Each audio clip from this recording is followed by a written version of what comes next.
next stop on our cocktail tour, a Cuban-influenced daiquiri bar in the 500 block of Dumaine, here in the French Quarter. Manolito. Historically, classic daiquiris and also frozen daiquiris originated in Cuba. And that's where Conrad Cantor and Manolito begin, blending Havana and New Orleans.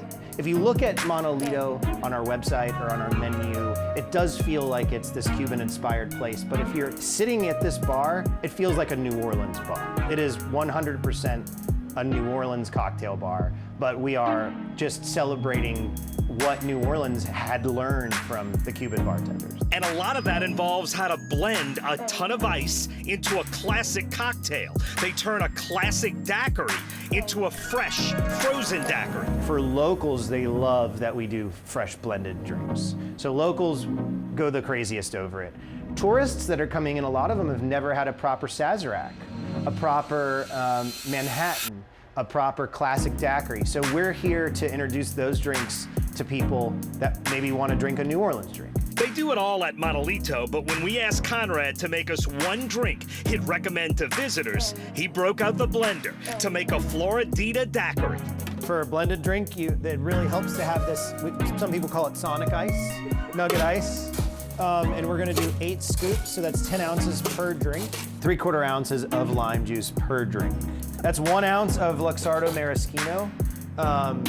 So total for all 4, so it's really quarter ounce per drink. Just a little bit. A little bit goes a long way. A little, yeah. When you actually, if you took the classic daiquiri ingredients, rum, lime, sugar, and blended them with this much ice, it would taste way too watered down. Yeah. So what the Cuban bartenders figured out in the late 20s was adding like 1/4 ounces of a liqueur just stretches that flavor of it. Oh, nice. We actually pour the final ingredient while the blender is moving,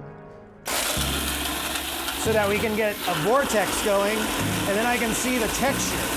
Let me introduce our 3 testers here at Manolito. We've got Ricardo, of course, does sports with us at Channel 4. We got Emily Mouton, back because she's Emily Mouton. And then Andre Levitt, one of the great singers in New Orleans, also a great friend of mine, here to taste the drinks. What do you think, Andre? I love this. It's literally the perfect balance of the sweetness, the tartness. It's a classic daiquiri in frozen form. It's very well balanced, and it's really refreshing. You can tell when you use fresh lime juice, there's a distinct taste, and it tastes great. You know, we have social media presence a little bit, but we've never really tried to use advertising and marketing too much to tell people they need to come here. We started really small, and we've been able to expand. In April, we tripled the seating of the same space, and the demand is here, so it makes me happy.